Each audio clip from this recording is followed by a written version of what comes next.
아이들을 주신 날, 아이들을 주심을 통해서 감사하는 날이다. 개인적으로 이렇게 좀 생각을 좀 해봤습니다. 어버이날은 부모님께 감사하는 날, 또 아버지 대신 우리 하나님께 또 감사하는 날, 또 이렇게 또 생각을 좀 해봤습니다. 오늘이 오기만을 또 속히 또 기다렸습니다.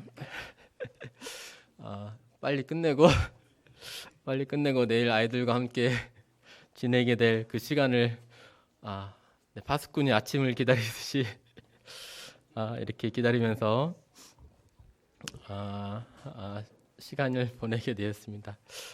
예, 농담이고요.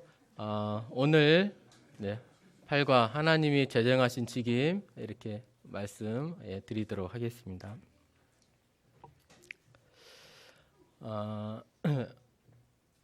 이제 이 교회에 관한 진리 이 책자를 통해서 7가지 그 진리들을 이렇게 살펴보았습니다. 첫 번째로 한 몸으로 존재한다. 교회는 한 몸으로 존재한다는 것을 살펴보았었는데요. 세상에는 수많은 교회들이 있죠. 수천 수만의 이런 교회들이 있습니다. 역사적으로도 수많은 교회들이 있어왔고 현재에도 이렇게 많은 교회들이 있고 또 교파도 엄청 다양하게 많습니다. 또 한 교파 내에서도 수많은 또 분파들이 또 이렇게 있어오고 있습니다. 하지만 하나님이 보시기에 구원받은 성도들은 하나의 교회를 이루고 있습니다. 이것이 바로 지역교회와 분별되는 총체적인 교회, 우주적인 교회라고 이렇게 말하고 있습니다. 이 우주적인 교회는 하나이고요. 하나님이 이 교회를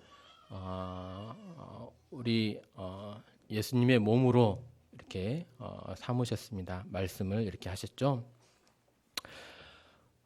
그리고 두 번째 진리는 그리스도는 몸의 머리이다.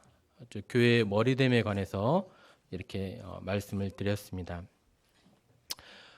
그리스도는 교회의 머리이시다. 이 머리이시다라고 할 때 이 머리의 의미는 주권의 의미, 권위의 의미, 지도력, 또 생명의 근원임을 이렇게 지난 시간에 말씀을 드렸습니다. 그래서 그리스도는 교회의 주권을 가지고 계시고 권위자로서의 권위자이시고 또 생명의 근원이심을 그때 살펴보았습니다. 세 번째 진리는 모든 믿는 자는 몸의 지체이다입니다. 한 영혼이 구원받은 순간에 교회의 지체의 일부분으로 이렇게 더해지게 되죠. 교회 구성원의 멤버가 이렇게 됩니다. 이제 교회의 멤버가 되면 주님의 몸의 지체의 일부분이 되는데 주님의 몸에 이렇게 덧붙여지는 것 이것을 이제 성령 침례라고 하죠. 그리고 이제 몸의 지체에는 이제 여러 가지 기능들을 가진 그런 지체들이 있는 것을 보게 됩니다. 눈도 있고, 코도 있고, 또 입도 있고, 손과 발, 우리 몸의 내장, 심장, 폐, 간, 장들, 여러 가지 이렇게 몸을 구성하고 있는 그런 지체들이 있습니다. 한 가지 기능만으로 몸이 이제 이렇게 이루어질 수가 없죠. 눈이 세상을 환하게 볼 수 있다고 그래서 모두가 다 눈일 수는 없습니다. 눈이 있으면 발이 있어야 되겠고 손도 있어야 됩니다. 즉 한 가지 기능만으로 몸이 이루어질 수 없고 모든 기능들이 다 필요합니다. 서로가 서로를 필요로 합니다. 그러기에 발이 눈을 시기할 수가 없고 질투할 수가 없고 또 눈이 자랑을 할 수가 없는 것입니다. 서로가 서로에게 필요한 존재이기에 상호 보완적인 그런 존재이기에 그렇습니다.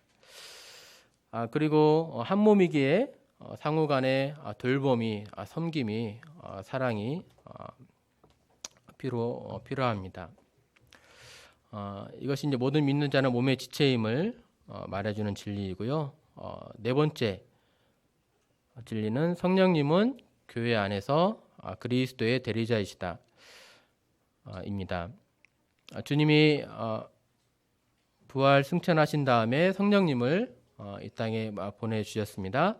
믿는 자 가운데 성령님이 거하시면서 성령님을 통해서 주님이 교회를 이끌어 가십니다. 성령님은 교회 안에서 일꾼들을 세우십니다.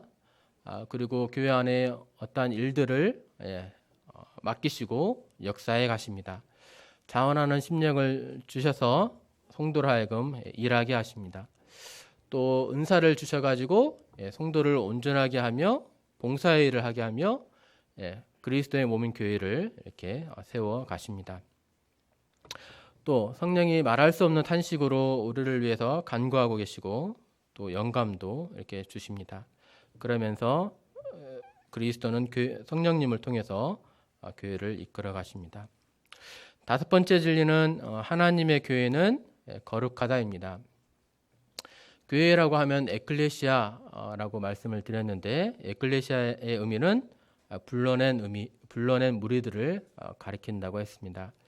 즉 세상 가운데에서 불러낸 무리들을 교회라고 이렇게 말하고 있는데 이 교회가 불러냈음에도 불구하고 세상과 똑같으면 하나님을 드러낼 수 없겠죠. 불러낸 이유가 없을 것입니다. 내가 거룩하니 너희도 거룩할지어다 하신 주님의 말씀처럼 하나님의 교회는 거룩을 보여야 되겠습니다. 교회를 통해서 사람들이 하나님을 볼 수 있어야 하겠습니다. 이 거룩에 대한 말씀으로 교회 안에는 징계가 필요합니다. 교회의 거룩을 유지하기 위해서 그리고 넘어진 지체의 회복을 위해서 징계가 필요함을 지난 시간에 또 말씀을 드렸습니다. 여섯 번째 교회에 관한 진리는 교회의 양육을 위해 은사들이 교회에 주어진다입니다. 에베소서 4장 11절을 보시면 교회에 주어진 은사들이 목록이 나오고 있습니다. 그가 어떤 사람들은 사도로, 어떤 사람들은 선지자로, 어떤 사람들은 복음 전하는 자로, 어떤 사람들은 목사, 즉 목자와 교사로 주셨다고 이렇게 말씀을 하십니다. 사도와 선지자들은 교회의 기초를 세우는 그러한 일을 하는 분들이셨죠. 이들을 통해서 성경이 쓰여졌습니다. 성경이 완성되었습니다. 교회의 기초가 세워진 지금 사도와 선지자이란 은사들이 있을까요? 네, 이 은사들은 사라진 걸로 분별하고 있습니다. 더 이상 사도와 선지자 은사는 없습니다. 이분들에 의해서 성경이 쓰여지고 말씀을 받았기 때문에 새로운 말씀이 더해줄 수가 없기 때문에 이러한 은사들은 사라진 은사들로 보고 있습니다. 그 외에 이제 복음 전하는 자, 이뤄진 영혼들을 복음을 전함으로 주님께로 이끄는 그런 은사를 가진 사람들이죠. 또 목자의 은사, 여기서는 목사라고 되어 있습니다만 언어상으로 목자라는 그런 의미가 더 가깝습니다. 양들을 돌보고 또 먹이고 또 치고 또 악한 무리로부터 양들을 지키는 이런 목자의 은사가 있습니다. 또 다른 한 은사는 교사의 은사죠. 이제 막 거듭났을 때는 어린아이와 갓난아이와 다를 바가 없습니다. 이 갓난아이가 잘 자라기 위해서는 젖을 먹어야 되겠죠. 이 말씀의 젖을 공급을 해줘서 장성한 분량에 이르기까지 이렇게 성장될 수 있도록 말씀을 분별하고 교회 진리를 가르쳐주고 이렇게 성장케 하는 말씀으로 성장케 하는 그런 그 은사가 바로 교사의 은사가 되겠습니다. 6가지 교회 진리에 관해서 간단하게 말씀을 드렸고요. 오늘 이 시간에는 모든 믿는 자는 하나님의 제사장이다 이 진리에 관해서 살펴보도록 하겠습니다.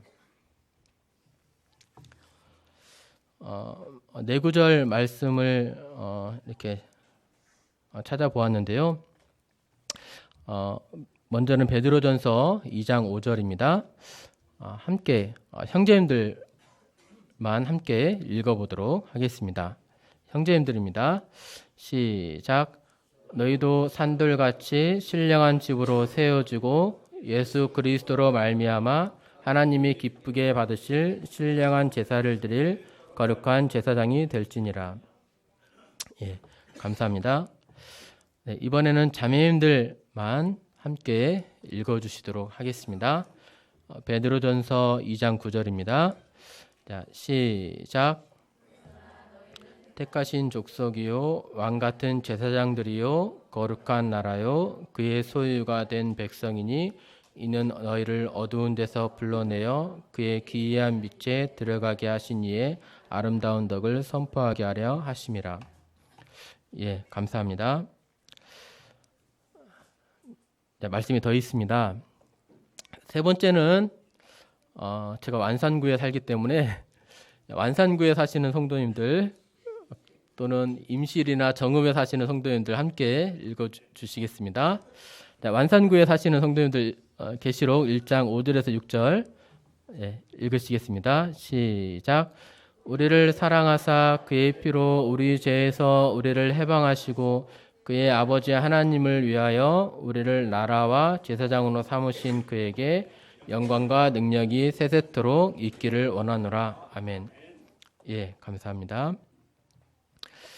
자, 이제 마지막 한 절입니다. 이번에는 덕진구에 사시는 성도님들 큰 목소리로 읽어주시겠습니다.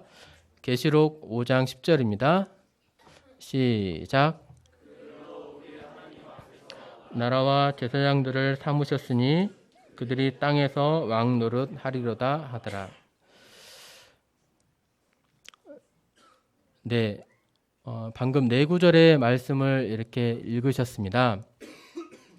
이 네 말씀에서 공통적으로 말하고 있는 단어 혹시 찾으셨습니까? 예, 맞았습니다. 바로 제사장입니다. 제사장에 관한 말씀이 되겠습니다. 베드로전서 2장 5절에는 하나님이 기쁘게 받으실 신령한 제사를 드릴 거룩한 제사장이 될지니라 이렇게 말씀하고 있고요. 베드로전서 2장 9절에는 너희는 택하신 족속의 왕같은 제사장들이다 이렇게 말씀을 하고 있습니다. 또 계시록에는 아버지 하나님을 위하여 우리를 나라와 제사장으로 삼으셨다 이렇게 말하고 있습니다. 또 계시록 5장 10절에는 하나님 앞에서 나라와 제사장들을 이렇게 삼으셨다고 말하고 있습니다. 하나님이 우리를 제사장으로 삼으셨다고 말하고 있습니다. 근데 베드로전서 2장 9절 말씀과 계시록 5장 10절 말씀을 보니까 왜 왕같은 제사장들이라고 이렇게 했을까요? 나중에 보니까 이 제사장들이 땅에서 왕노릇하기 때문에 왕같은 제사장이구나 이 말씀도 보게 됩니다. 하여튼 이 네 구절을 통해서 말씀을 하고 계시는 바는 하나님이 우리를 제사장으로 삼으셨다는 것입니다. 다시 한번 베드로전서 2장 5절 말씀 주제 말씀이 되겠는데요. 말씀 읽어드리겠습니다. 너희도 산돌같이 신령한 집으로 세워지고 예수 그리스도로 말미암아 하나님이 기쁘게 받으실 신령한 제사를 드릴 거룩한 제사장이 될지니라. 이 말씀을 보니까 우리가 제사장이래요. 제사장이 가만히 있으면 되는 것이 아니고 명예직이 아니고 어떠한 일을 행해야 됩니다. 무슨 일을 행해야 되죠? 예, 신령한 제사를 드려야 합니다. 근데 이 신령한 제사를 하나님이 기쁘게 받으신대요. 성도님들은 제사장임을 알고 계셨습니까? 제사장으로 알고 계셨다면 어떠한 제사를 지금 드리고 계십니까? 우리의 삶의 목적이 하나님을 기쁘시게 하는 것인데 제사장으로서 어떠한 제사를 지금 드리고 계십니까? 오늘 이 부분에 대해서 살펴보려고 합니다. 먼저 제사장이라는 단어의 의미에 대해서 살펴보고요. 또 더 나아가서 구약 제사장에 대해서, 그리고 우리 신약에 있어서의 제사장에서는 어떠한 제사를 드리는지 이렇게 살펴보면서 교훈을 받도록 하겠습니다.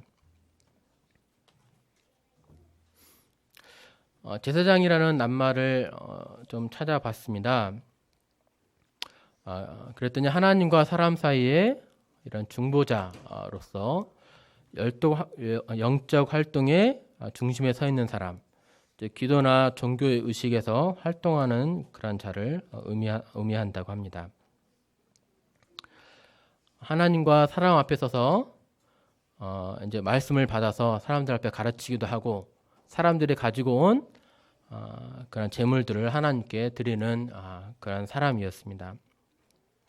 시내산에 모세가 시내산에 백성들을 썼을 때 하나님 앞에 나아가기가 두려우니까 누구한테 사람들이 말하죠? 모세한테 말합니다. 또 하나님이 백성들에게 바로 이렇게 말씀하시는 것이 아니고 누구에게 말씀하십니까? 모세를 통해서 백성들에게 십계명을 주셨습니다. 이처럼 중보자의 역할을 하는 사람, 제사장이었습니다. 히브리어로는 코헨이라고 하는데 제사장, 사제, 제식을 행하는 자, 주로 이럴 때 이 단어가 쓰였고요. 또 왕, 임금을 의미할 때에도 이 단어가 쓰이기도 했습니다. 이 코헨이라는 단어가 어디에서 왔나 성경학자들이 이렇게 연구를 해봤는데 분명하게 밝혀진 것은 없습니다만 아마도 서 있는 자라는 그런 단어에서 왔을 것이다, 이렇게 생각을 하고 있습니다. 즉 여호와 앞에서 직무를 수행하기 위해 서 있던 자, 이란 의미로서 서 있던 자 이란 단어에서 제사장이라는 코헨이라는 단어가 나왔을 것으로 보이고 있습니다. 여호와 앞에 서 있던 자, 이것이 제사장의 또 임무를 또 묘사를 또 적절하게 또 해주고 있습니다.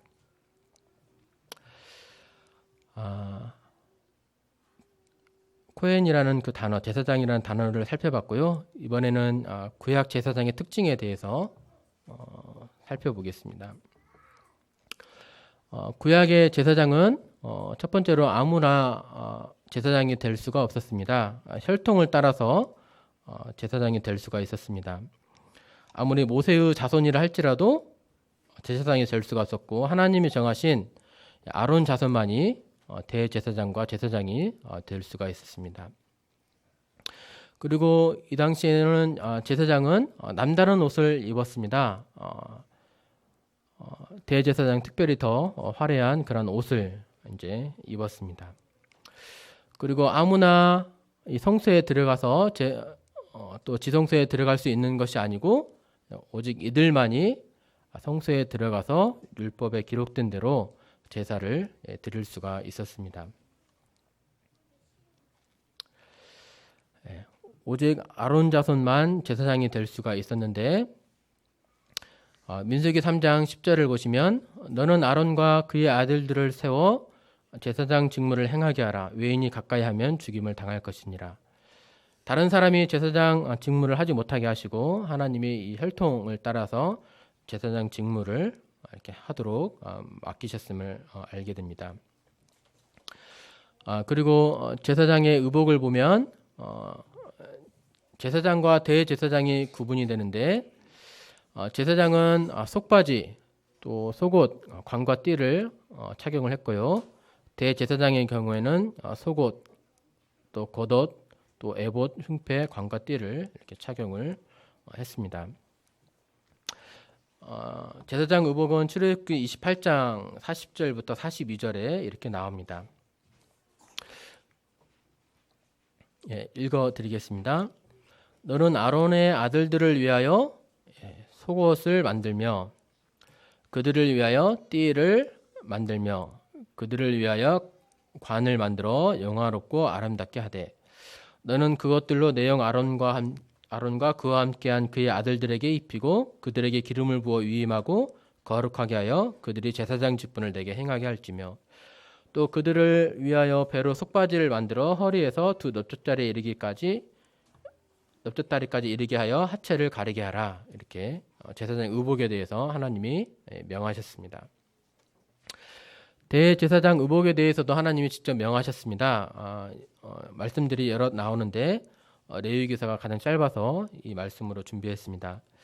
레위기서 8장을 보면 아론에게 속옷을 입히며 띠를 띄우고 겉옷을 입히며 에봇을 걸쳐 입히고 에봇에 장식띠를 띄워서 에봇을 몸에 메고 흉패를 붙이고 흉패에 우림과 둠빔을 넣고 그의 머리에 관을 씌우고 그 관 위 전면에 금패를 붙이니 곧 거룩한 관이라. 여호와께서 모세에게 명령하신 것과 같았더라. 이렇게 말씀으로 되어 있죠. 뒤에 하얀 옷을 뒤에 세마포 옷을 입은 것이 바로 일반 제사장의 복장이 되겠습니다. 세마포 가느다란 마로 만든 포이죠. 관을 이렇게 머리에 이렇게 관을 이렇게 씌웠고요. 그다음에 이제 속옷, 띠 안에는 이제 허리부터 허벅다리까지 내려오는 이제 속바지를 입었습니다. 대제사장은 대제사장 동일하게 속바지를 입었습니다. 하체를 가리는 속바지를 입고 그 위에 이제 겉옷을 하얀색 겉옷을 입었습니다. 또 그 위에 이제 파란색의 에봇 받친 겉옷을 이제 이렇게 이제 입었죠. 그리고 치마 모양으로 생긴 이제 에봇을 착용을 했고 이 에봇의 띠를 이렇게 또 띄었습니다. 이 에봇에는 이제 흉패가 이제 달려 있습니다. 12가지 보석들이 새겨진 보석이 있는 흉패를 달았는데 이 각 보석의 이름에는 이스라엘 지파의 이름들이 적어져 있습니다. 흉패 안에는 주머니가 있어서 우림과 둠빔을 이렇게 넣고 다녔고 판결할 때 하나님의 뜻을 분별할 때 대제사장이 사용을 하였습니다. 에봇 받침 겉옷에는 이렇게 수놓은 석류 열매 하나 또 금방울 하나 이렇게 일정한 간격으로 이렇게 달면서 제사장이 걸어 다닐 때는 이렇게 소리가 날 수 있도록 되어 있었습니다. 그리고 이제 터번 형태로 빙빙 돌려가면서 꿰맨 모자 이 관을 이제 썼고요. 관 앞에 이제 금패를 이제 착용을 이제 했는데 이 금패에 여호와께 성결이라는 그런 말씀이 이렇게 쓰여 있었습니다. 또 양쪽 어깨에 이제 견대를 메었는데 이제 보석으로 되어 있죠. 근데 여기에도 6지파씩의 이름이 이스라엘 지파 이름이 이렇게 새겨져 있었습니다. 의복에 대해서 살펴보았고요. 이제 이들만이 이제 성소에 이제 들어갈 수가 있었습니다.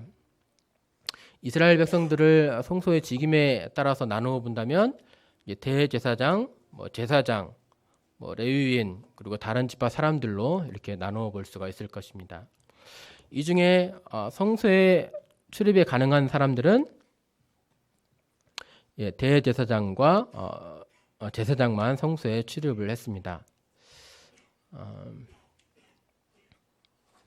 누가복음 1장에 보시면 이제 그 침례 요한의 아버지 사가랴죠. 사가랴가 반열의 순서를 따라서 이제 성소에서 이제 임무를 수행하잖아요. 향을 피우는 분향하는 그런 임무를 수행하다가 천사를 만나면서 이제 말을 못하게 되는 그런 사건이 이렇게 기록이 되어 있습니다. 그도 이제 제사장이었던 거죠. 그리고 이제 성소와 지성소를 구분하고 있는 것이 휘장인데 휘장 안을 지성소라고 하고 이제 언약궤 또 시은자가 위치를 하고 있습니다. 하나님이 임재하시던 그런 장소였죠. 여기에는 누구만 들어갈 수 있었죠?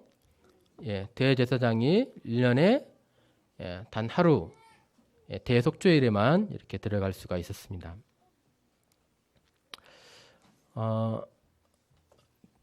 이제 대제사장과 제사장 레위인이 어떠한 일을 이제 했는지 좀 궁금하더라고요. 그래서 좀 이렇게 좀 책을 좀 살펴봤는데 그들의 직무를 성소에 관련돼서 좀 말씀드리도록 하겠습니다. 대제사장은 일단 광야 생활 중에 성막에 이동을 했었잖아요.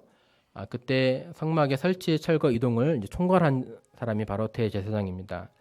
지성소에서 대속죄일에 속죄 사역을 이제 했고 또 판결하는 일, 우림과 둠뷴을 이용해서 판결하는 일을 이렇게 했습니다. 제사장의 직무는 제사장은 24반열로 이렇게 조직이 되어 있었습니다. 엘르아살이 18반열로 이다말 계열이 8반열로 이렇게 이루어져 있었고 각 반열 순번대로 성소에서 이렇게 섬길 수가 있었습니다. 안식일에 시작해서 이제 일주일간 사역을 이렇게 했고 24반열이니까 보통 2번씩 1년에 돌아왔습니다. 연례적인 주요 절기들, 즉 오순절이나 유월절, 오순절, 장막절에는 그들이 모두 함께 모여서 사역을 했다고 합니다. 성막에서 제사장은 무엇을 했냐? 번제단에서 이제 그 피를 뿌리고 물두멍에서 손을 씻어서 성소에 이제 들어가죠. 그리고 성소에서 떡을 진설하고 등불을 밝히고 향을 사르는 분향하는 그러한 임무를 이렇게 했었습니다. 그 외에도 성소 그릇들을 관리하고 제단에서 희생제사를 집례하고 율법을 가르치고 문둥병이 걸렸는지 나았는지 백성들을 살펴보고 재판을 하고 또 나신 일을 재성별하고 또 서원 문제를 관장하기도 하고 또 전쟁 때 절기에 나팔을 불기도 하고 백성들을 축복하는 그런 임무를 했었습니다. 레위인은 제사장들을 도우면서 회중을 섬겼는데요. 성소의 뜰과 방들을 관리했고 그릇들을 닦고 소제를 준비하고 찬양하는 일을 했습니다. 어떤 레위인들은 문지기로서의 역할도 했고 또 어떤 이들은 고지기, 창고지기로서 역할도 했습니다. 또 어떤 사람은 성가대로 또는 백성들의 또 율법을 가르치는 그러한 일도 이렇게 했었습니다. 이상으로 구약의 제사장들의 특징, 아론 자손이어야 되었고 남다른 옷을 입었고 성소에 들어가서 이들만이 성소에 들어가서 율법에 기록된 대로 제사를 드릴 수 있음을 살펴보았습니다. 신약에서는 바로 구원받은 우리들이 제사장입니다. 우리들 중에 하나님과 특별히 더 가까운 사람만 제사장일까요? 네, 아닙니다. 우리는 이미 신분상 모두가 다 하나님 앞에 제사를 드리는 그러한 제사장입니다. 장로 형제님들만 또 집사 형제님들만 몇몇의 성도인들만 하나님 앞에 제사를 드릴 수 있는 자격이 주어진 것이 아니고 우리 모두는 잘 하든지 하지 못하든지 하나님 앞에 제사를 드리는 그러한 제사장입니다. 이것을 이제 만인 제사장이라고 성경학자들이 말하고 있습니다. 만인 제사장은 종교개혁을 했던 마틴 루터가 이렇게 주장한 그러한 내용이고 우리 브래드린이 적용을 하고 있습니다. 그러면 우리가 제사장이기 때문에 우리도 이래야 되는 건 아닌지 아론 자손처럼 특별한 혈통을 따라서만 특별한 일을 행해야 되는 건 특별한 일을 행해야 될까요? 남다른 옷을 입듯이 제사장으로서의 어떠한 그러한 복장을 입어야 될까요? 특별한 사람만 성소에 들어가시 어떤 특정한 사람만 교회 예식, 뭐 침례식, 뭐 성찬식을 주관한다든지 어떤 특별한 일들을 또 찬양을 선택한다든지 기도를 한다든지 말씀을 전한다든지 특별한 일들을 이렇게 행할 수가 있는 건가요? 예. 금방 이렇게 말씀드리는 것은 성경을 구약으로 우리들에게 적용한 그러한 말씀입니다. 신약에서는 전혀 이러한 내용들이 이렇게 말하고 있지 않습니다. 신약에서 누구나 구원받은 사람을 누구나 다 제사장이고 제사장의 역할을 제사를 드릴 것을 말씀을 하고 계십니다. 베드로전서 2장 5절을 다시 한번 읽어드리면 너희도 산돌같이 신령한 집으로 세워지고 예수 그리스도를 말미암아 하나님이 기쁘게 받으실 신령한 제사를 드릴 거룩한 제사장이 될지니라. 신령한 제사를 드리라 이렇게 말씀을 하고 계십니다. 그렇다면 우리 모두가 제사장인데 우리는 어떠한 그러한 제사를 드릴 수가 있을까요? 구약에서 살펴보면 짐승을 가지고 오면 도살한 그러한 짐승을 가지고 제사를 드렸습니다. 첫 수제물로도 또 제사를 드렸고 첫 이삭으로도 첫 출생으로도 이렇게 제사를 드렸던 것을 보게 됩니다. 그러면 우리도 제사장이니까 제사를 드려야 되니까 이러한 짐승을 잡아가지고 제사를 드려야 할까요?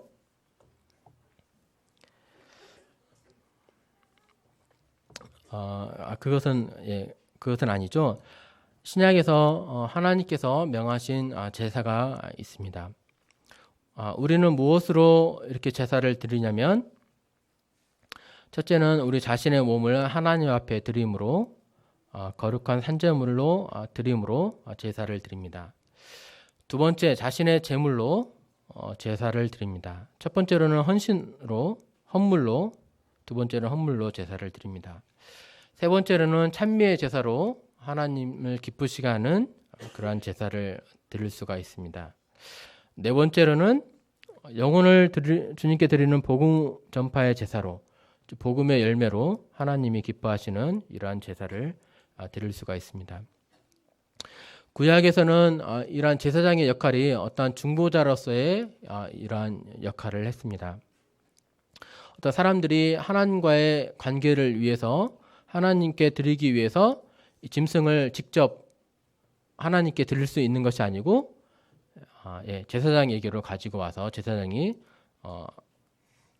백성들의 제물을 이렇게 드렸습니다. 그럼 우리도 이러한 중보자로서의 역할을 할까요? 우리의 중보자는 단 한 분 예수 그리스도입니다. 우리의 제사장으로서의 역할은 제사를 드리는데 하나님을 기쁘시게 하는 그러한 제사를 드리는 것입니다. 제사를 한 가지씩 이렇게 살펴보도록 하겠습니다.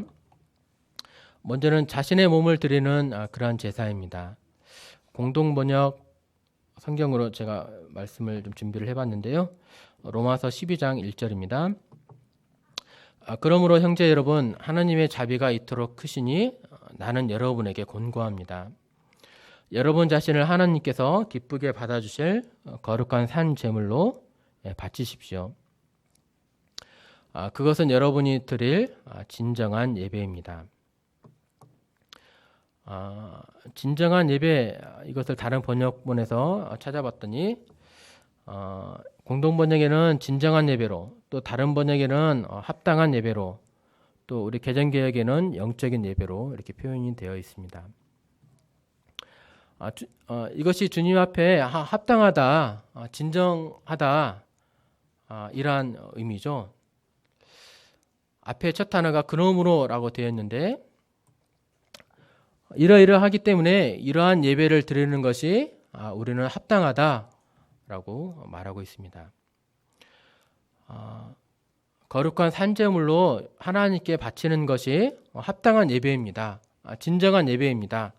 마땅한 예배입니다. 이렇게 말씀이 지금 말하고 있는 것입니다. 산제물, 어떤 특별한 어떤 의미일까 이렇게 생각을 해봤는데, 즉 살아있는 제물 이란 의미입니다. 그러므로가 나와 있으니까 앞에 그러한 내용들을 봐야 되겠죠. 로마서 1장부터 11장까지 이전에 어떠한 내용들이 있었는지, 우리가 어떻게 그러한 죄악됨에서 어떻게 구원을 받게 되는지, 어떻게 이방인 우리들이 하나님께로 접붙임을 받게 되었는지, 그러한 하나님의 은혜를 생각을 해보게 될 때, 하나님의 자비와 사람 사랑하심이 이토록 크기 때문에 우리가 이렇게 살아있는 제물로서 하나님께 드리는 것이 합당한 그런 예배라고 이렇게 말하고 있습니다.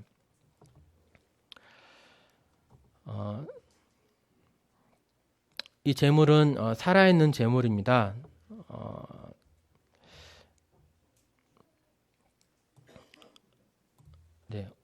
순교도 어렵지만 자신의 삶 전체를 드리는 것이 더 어렵죠.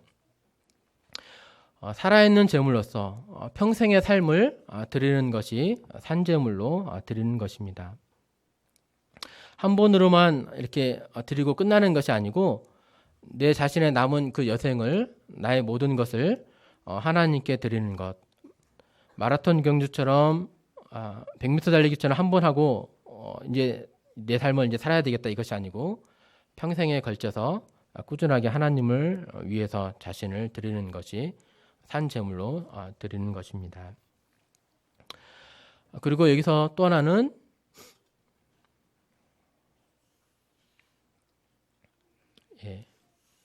몸으로 드리는 거죠. 마음으로 드리는 것이 아니고 우리 몸으로 제물을 드립니다. 제물 삼아 드립니다.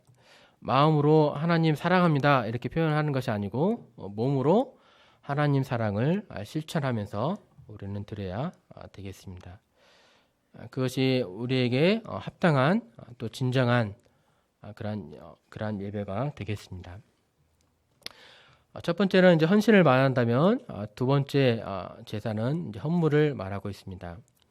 히브리서 13장 16절에서 선을 행함과 가진 것을 나눠주기를 소홀히 하지 마십시오. 하나님께서 이런 제사를 기뻐하십니다. 라고 말씀하고 계신데, 우리의 가진 물질로 선을 행하고 가난한 사람들에게 베푸는 것, 이것을 제사라고 말하고 있고, 하나님이 이러한 것을 기뻐하신다고 말하고 있습니다. 우리는 늘 갈등이 되죠. 재물을 축적할 것인지, 성도들을 위해서 또 다른 사람들을 위해서 허비를 할 것인지, 우리의 시야를 주님이 넓혀주시고 영적인 안목을 주셔서 다른 사람들을 예수님의 마음으로 또 예수님으로 볼 수 있는 그러한 안목이 필요하겠습니다.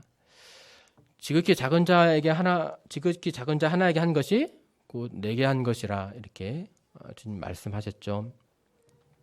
옆에 있는 한 형제를 위해서 주님이 죽기까지 이렇게 사랑하신 것을 생각을 할 때 우리는 그 형제를 마땅히 사랑하며 섬겨야 되겠습니다. 이러한 제사를 하나님이 기쁘시게 한다 하셨습니다. 빌립보서에는 이 빌립보 교회가 물질적으로 어려운 가운데 있는 바울 형제님께 이렇게 헌신을 하게 되었을 때, 이는 받으실 만한 향기로운 제물이여 하나님을 기쁘시게 한 것이라 이렇게 되어 있습니다. 혹시 어떤 물질적으로 다른 성도님들보다 여유가 더 있으십니까? 공평하신 하나님이십니다. 이 말은 물질 모두 똑같이 1,000만 원씩 집 한 채씩 똑같이 직장에서도 월급을 뭐 100만 원씩 이렇게 받게끔 하나님이 하신다 그런 말이 아닙니다. 전체적으로 봤을 때 하나님 보시기에 이제 공평하시다라는 것이죠. 어떤 사람은 물질이 넉넉할 수가 있고, 어떤 사람은 시간이 넉넉할 수가 있고, 또 어떤 사람은 육체가 건강해서 넉넉할 수가 있고, 어떤 사람은 그 외에 어떠한 재능이 있어서 또 이렇게 넉넉할 수가 있습니다. 각 부분들에 따라서 이렇게 차등을 주신 이유는 나누어 줌을 통해서 균등케 하심을 바라시기 때문입니다. 우리가 이러한 헌물을 통해서 하나님을 기쁘시게 하는 그러한 제사를 드려야 되겠습니다. 그리고 네 번째 제사는 찬미의 제사입니다. 히브리서 13장 15절에 그러므로 예수님을 통해서 언제나 하나님께 찬양의 찬미의 제사를 드립시다. 그것은 그분의 이름에 감사하는 우리 입술의 열매입니다. 우리의 입술을 열어가지고 하나님께 감사를 드리는 것, 이것이 우리의 제사입니다. 하나님이 기뻐 받으시는 그러한 제사가 되겠습니다. 근데 어떠한 마음으로, 어떠한 목소리로 해야 될까요? 우리도 언젠가는 주님의 보좌 우편에 앉으신 그곳에 이르게 될 것입니다. 계시록 그 말씀을 보게 되니까 보좌 우편에 24장로들이 있고, 그 보좌 옆에 24장로들이 있고, 또 내 생물들도 있고, 그 외에 우리도 거기에 있게 될 것입니다. 또 수많은 천군 천사들이 또 큰 목소리로 이렇게 주님을 예배하는 그러한 장면을 보게 되는데요. 그들이 어떻게 하나님을 높여드릴까요?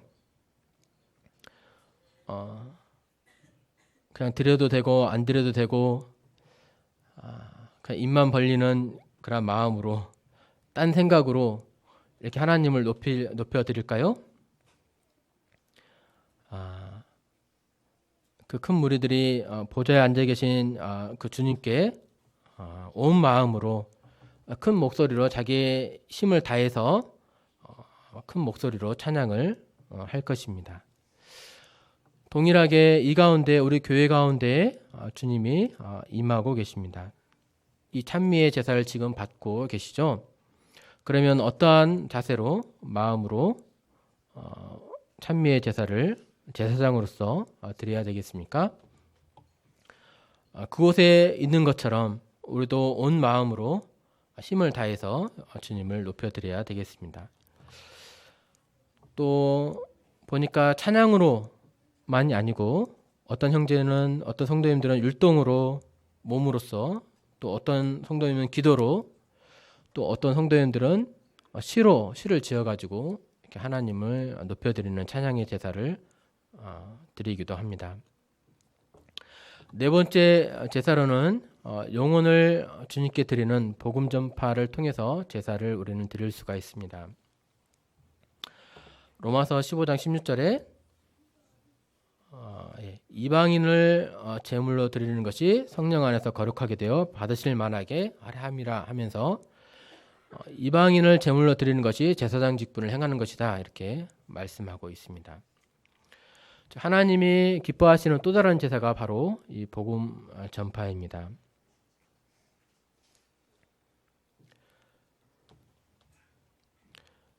골로새서 말씀이죠. 그의 십자가의 피로 화평을 이루사 만물 곧 땅에 있는 것들이나 하늘에 있는 것들이 그로 말미암아 자기와 화목하게 되기를 기뻐하심이라, 이렇게 하신 그런 말씀이 있습니다. 화목하게 되기를 주님께서 기뻐하신다는 거죠. 한 영혼과 이렇게 화목하게 되기를 기뻐하십니다. 한 영혼이 구원받기를 주님이 얼마나 기뻐하시는지 우리는 알고 있습니다. 또 한 영혼을 위해서 천하보다도 귀하다고 하신 이 한 영혼을 위해서 주님이 어떠한 대가를 치르셨는지 우리는 알고 있습니다. 이 영혼을 얼마나 귀히 보시면서 또 구원받으면 또 얼마나 기뻐하시는지. 이러한 복음 전파만이, 이러한 복음만이 영혼들로 하여금 하나님께 이르게 하고 하나님의 마음을 기쁘시게 할 수 있는 그러한 제사가 되겠습니다. 우리는 제사장인데 대제사장이 한 분 계시죠? 바로 우리의 예수 그리스도가 바로 우리의 큰 제사장, 대제사장이 계십니다. 우리가 예수의 피를 힘입었기 때문에 또 하나님의 집, 교회를 다스리는 큰 제사장이 예수님이 계시기 때문에 우리는 온전한 마음과 참 마음과 온전한 믿음으로 하나님께 나아갈 수가 있습니다. 예전에는 지성소에 대제사장만이 그것도 자신의 죄를 속죄하는 제사를 드리고 난 다음에 1년에 단 하루 이렇게 들어갈 수가 있었습니다. 하지만 이제 예수님으로 인해서 우리는 하나님의 임재 앞에 나아갈 수가 있습니다. 얼마마다 나아갈 수가 있을까요? 말씀을 보니까 때마다 나아갈 수가 있습니다. 그의 임재 앞에 나아가서 우리는 무엇을 해야 될까요? 물론 우리의 성도님들의 필요를 아뢰면서 기도할 수 있습니다. 그리고 우리는 그의 앞에 나아가서 하나님이 기뻐하시는 이러한 제사들, 자신의 몸을 드리고 또 다른 성도들에게 제물을 드리고 또 찬양의 제사를 올려드리고 복음을 증거하면서 영혼의 열매로 우리는 제사를 드릴 수가 있습니다. 이상으로 우리 하나님께서 우리에게 맡겨주신 이러한 직분, 이 제사장에 대해서 이렇게 살펴보았습니다. 우리가 제사장임을 기억하시고 또 하나님이 우리의 제사를 통해서 기뻐하심을 생각하시면서 이러한 영적인 그러한 제사들로 하나님을 더욱 기쁘시게 하는 그런 성도님들 되셨으면 좋겠습니다. 네, 이상으로 말씀을 마치도록 하겠습니다.